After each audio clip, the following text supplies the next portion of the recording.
Fran se réveille dans un lieu désolé connu sous le nom de Common Ground, accueilli par l'image solitaire de sa mère. L'atmosphère évoque celle d'une prison, ponctuée par l'alarme sonore qui signale l'imminence du cycle d'alimentation en 16 minutes seulement. Fan se faufile dans des tunnels complexes à la recherche d'une personne qui s'avère être la confidente la plus proche de sa mère. Après avoir appris le départ de sa mère longtemps auparavant, le supplie d'entreprendre un voyage pour la retrouver. Malgré son hésitation initiale, elle lui offre la paix, lui assurant que, tant qu'il conservera son intelligence, il survivra. Armé d'une photographie d'Augustus, son allié potentiel, Fran décide de quitter l'enceinte de l'établissement pour partir à la recherche de sa mère. Nous retrouvons Fran aux portes de l'établissement, demandant au gardien strict une pause de 15 minutes à l'extérieur. Malgré l'hostilité du gardien et ses menaces de conséquences en cas de dépassement du temps imparti, Fran insiste. À contre-séure, le gardien lui applique une minuterie sur le bras, programmée pour le tuer instantanément s'il ne revient pas à temps. Dans la scène suivante, Fran émerge du sous-sol, après avoir été confiné pendant les 6 derniers mois, et réalise que le moment est venu de se libérer après 27 ans. Il se faufile jusqu'au grillage, endurant des mains ensanglantées et des coupures. Malgré la douleur, il persiste jusqu'à ce qu'il parvienne à franchir le grillage et à s'échapper vers la ville principale. Au moment où il s'échappe, la minuterie de son bras s'active, ce qui l'incite à accomplir l'acte courageux de l'enlever. Heureusement, rien de fâcheux ne se produit, ce qui leur fait comprendre qu'ils ont été trompés et qu'on leur a menti depuis le début. En ville, Fran rencontre Augustus par hasard dans le ghetto. Voyant la détermination de Fran à fuir le Common Ground et à rechercher la liberté, Augustus l'examine attentivement et remet en question sa conception de la liberté, remarquant les blessures qu'il porte aux mains après avoir franchi les clôtures. Fran révèle pourquoi il demande l'aide d'Augustus, à savoir pour retrouver sa mère. Augustus accepte de l'aider, mais insiste pour soigner d'abord les blessures de Fran et le ramène chez lui. Au cours de leur conversation, il devient évident que la ligne temporelle a évolué vers une ère moderne plus avancée. Des changements importants ont eu lieu et le monde fonctionne désormais selon un système complètement différent. Soudain, une jeune fille court vers Auguste, cherchant désespérément à se protéger de 2 policiers qui s'approchent. Augustus s'empresse de la prendre dans ses bras, la protégeant ainsi d'un danger potentiel, mais sa résistance a une issue tragique, l'un des policiers tire un coup de feu mortel, laissant la petite fille sans vie. Dans l'agitation qui s'ensuit, les agents tournent leur agressivité vers Augustus, ce qui pousse Fran à intervenir en frappant l'un d'entre eux avec un tuyau. Cependant, Fran reste momentanément paralysé par le choc lorsqu'il voit la police tuer Augustus. La scène se déplace dans un établissement où Fran est retenu prisonnier en compagnie de 2 gardiens nommés Otis et V. C'est le premier jour de travail de V et elle est fascinée par ce dont elle est témoin. Otis lui explique que ce qu'elle voit n'est qu'une partie du cerveau de Fran, stocké dans un ordinateur. V s'interroge sur les gémissements de douleur de Fran et Otis lui explique qu'ils sont dus au fil de contention attaché à son cerveau. L'installation ressemble à une salle d'audience évoluée et ils attendent que le juge se présente. Un écran s'allume bientôt et le juge apparaît. Il s'agit d'un système de jury automatisé et tout se fait virtuellement. À son réveil, Fran est confus et désorienté et tente de comprendre ce qui se passe. Le juge lui demande de confirmer son identité en indiquant son numéro de série, mais Fran ne répond pas.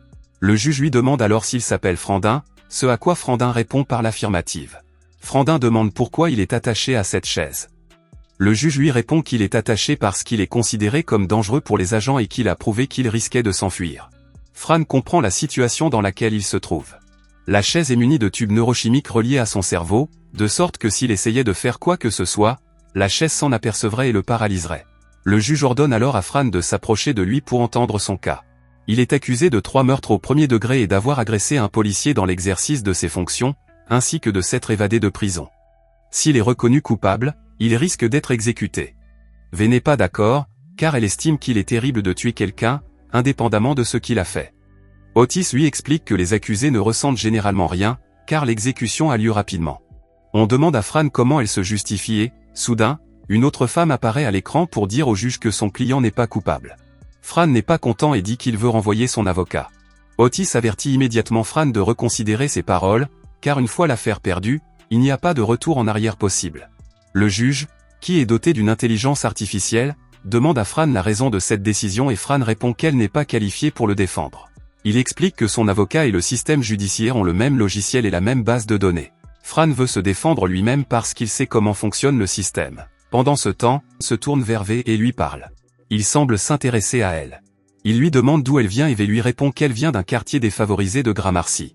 Elle lui dit que la première fois qu'elle s'est exposée au soleil, c'était à l'âge de 8 ans.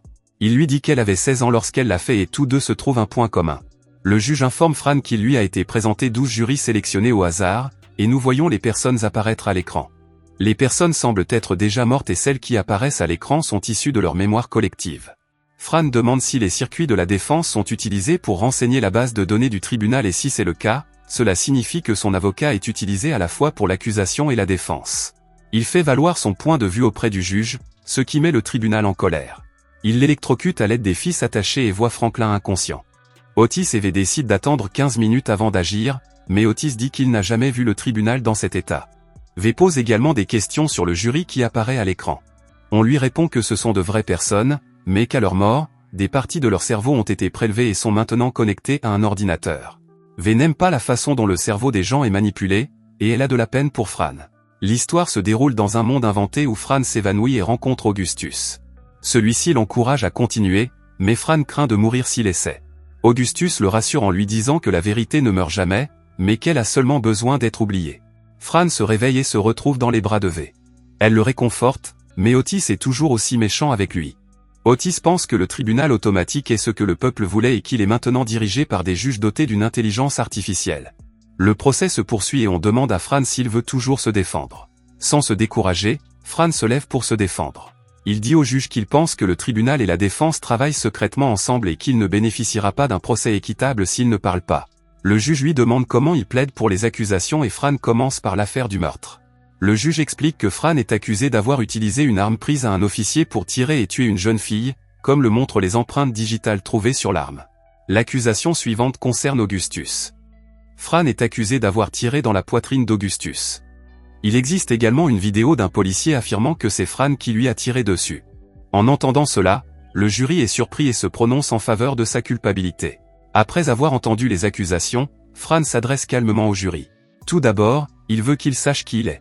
Il explique qu'il est né il y a 27 ans dans un endroit appelé Common Ground, où les gens comme lui sont obligés de vivre dans la clandestinité. Il n'a jamais connu ses parents et n'a jamais reçu d'éducation digne de ce nom. Il a appris ce qu'il sait grâce à des cassettes vidéo et des films. Il a toujours voulu être libre, mais le système truqué l'a empêché d'atteindre cet objectif. Il conclut en disant que ses actions ont été dictées par un ennui constant et un désir de liberté, même si cela signifiait être tué par les gardiens. Le jury semble comprendre et compatir à sa douleur. Lorsqu'il a fini de parler, le juge lui dit que les preuves contre lui sont faibles et que s'il a quelque chose de mieux à présenter, ils peuvent procéder à la détermination de la peine. Fran déclare qu'il n'a tué ni Auguste ni la jeune fille, mais que ce sont les policiers qui l'ont fait. Il admet toutefois avoir tué un policier. Le juge répond que c'est un crime capital de tuer un officier, mais Fran explique que l'officier était sur le point d'attaquer la petite fille. Il demande s'il existe des vidéos de cette zone, mais le juge lui répond qu'il n'y en a pas. Mais il y a un témoignage vidéo de l'agent survivant. L'écran s'allume et nous voyons l'agent dans sa chambre d'hôpital. L'agent commence à expliquer les événements de la journée. Il dit que Fran attaquait la petite fille et qu'il a attaqué les agents lorsqu'ils sont intervenus. Fran reste confus et nie les propos du témoin. Le juge lui dit qu'il s'agit d'un officier de justice et que son témoignage est réel. Fran demande alors le témoignage d'Augustus. L'opérateur lui dit qu'Augustus est mort, mais que son cerveau n'a pas encore été prélevé. Fran demande alors que le cerveau soit prélevé et rendu accessible. Le juge n'est pas d'accord, car il n'est pas possible d'accéder aux souvenirs de sujets non enregistrés, mais Fran insiste. Se tourne vers V et lui demande de sortir avec elle si elle survit à ce processus. Elle répond qu'il le fera peut-être et flirte un peu avec lui. La vidéo commence à rejouer les événements de la journée. Il devient clair que Fran est innocente et que les policiers sont coupables de la mort de la petite fille. Le jury est d'accord avec la version de Fran, mais le juge insiste pour qu'elle soit exécutée pour avoir tiré sur des policiers non armés. V s'y oppose, provoquant le chaos dans la salle d'audience. Le juge tente de maintenir l'ordre, mais maintient la culpabilité de Fran. Malgré la sympathie, le tribunal décide d'exécuter Fran. Le juge, sous le coup de la colère, révèle son manque d'empathie et devient hostile à Fran. Pendant ce temps, l'agent Otis remarque des dysfonctionnements dans le système et se rend à l'équipe technique pour faire un rapport. Soudain, l'écran se fige et un homme apparaît, annonçant que le procès va se poursuivre, malgré les problèmes techniques. Fran est conduit à la chaise d'exécution tandis que le tribunal rend son verdict, ignorant la réalité des faits. Dans ces derniers instants, V est à ses côtés et le réconforte. Elle lui assure qu'il a prouvé son innocence et lui dit qu'elle serait fière d'être son amie. Peu après, un serpent des temps modernes surgit de l'écran et tue Fran sur le coup. L'homme gissant vit dans le fauteuil tandis qu'Otis arrive avec un expert en technologie. Otis explique que le meurtre de Fran est dû à une réaction émotionnelle erronée du logiciel et que le processus doit se poursuivre malgré les défauts. La scène se déplace à un moment ultérieur, V entrant à nouveau dans la salle d'audience. Alors qu'elle regarde autour d'elle, l'écran s'allume, révélant cette fois Fran elle-même. Elle est horrifiée de le voir à la place du juge. Fran explique que le juge était une combinaison de différentes personnalités, mais qu'il n'est que lui-même. Il révèle que des parties de son cerveau, de ses souvenirs et de sa personnalité lui ont été enlevées, mais qu'il a été sauvé pour essayer de réparer le système. V n'en croit pas ses yeux, mais Fran explique que le jury l'a intégré à la machine après avoir prouvé son innocence. Elle insiste sur le fait qu'il n'est pas réel et qu'il est mort, mais Fran apparaît devant elle et lui assure que son esprit et son âme sont toujours vivants. Il révèle un plan pour libérer ses compagnons de prison et détruire le système corrompu. V, qui croit désormais en lui, semble pleine d'espoir. Le film se termine lorsque Fran lui dit qu'ils peuvent accomplir n'importe quoi avec leur esprit et qu'il passe à travers elle. Merci d'avoir regardé. Si vous avez aimé la vidéo et que vous souhaitez aider la chaîne à grandir, laissez un like, un commentaire et abonnez-vous.